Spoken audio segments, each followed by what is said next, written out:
tonight with that breaking news only on 7 that will impact DTE workers all across Metro Detroit. We sent you this push alert to your phone saying DTE is preparing to close multiple Southeast Michigan power plants ahead of schedule. The news impacting East China Township in Trenton. 7 Action News reporter Matthew Smith joins us live in Trenton. And Matt, what kind of impact are we talking here?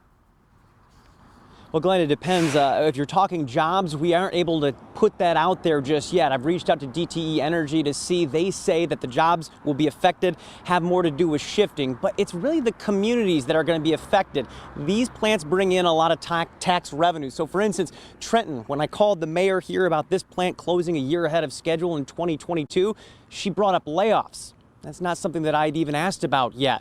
And the reality is, she says they'll likely avoid them on a city level, but there is concern. That's what's on their minds right now because they do bring that much money into the community.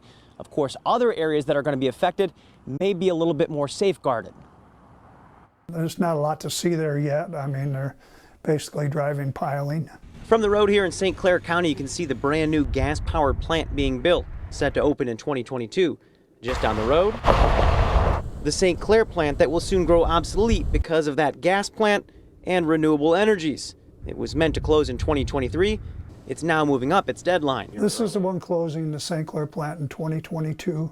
The East China Township supervisor explains as they lose one plant, they're gaining another. Out in Wayne County, in Trenton specifically, that's not an option. Originally scheduled to close between 2020 and 2023, the mayor confirms that they could see the closure moved up a full year. The plant itself isn't the concern. It's the income they bring in. Jeff Boehm, a St. Clair County commissioner, said if they didn't have the new plant coming online to offset their losses, they'd be in a difficult position, the same one others will soon find themselves in. When you look at some of these communities, it's 40%, 60%, that type of numbers as far as an individual city itself. I know what the impact of the closure would have done for the county as a whole.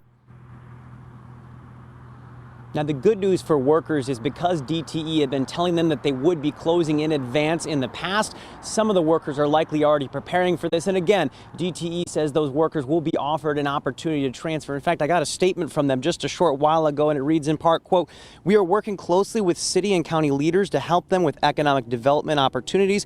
We also have committed to our employees that there will be no layoffs when the plants close."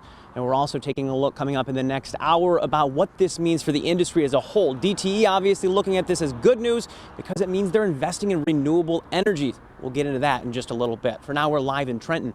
Matthew Smith, 7 Action News. No layoffs. Good news as well, Matthew. Thank you so much.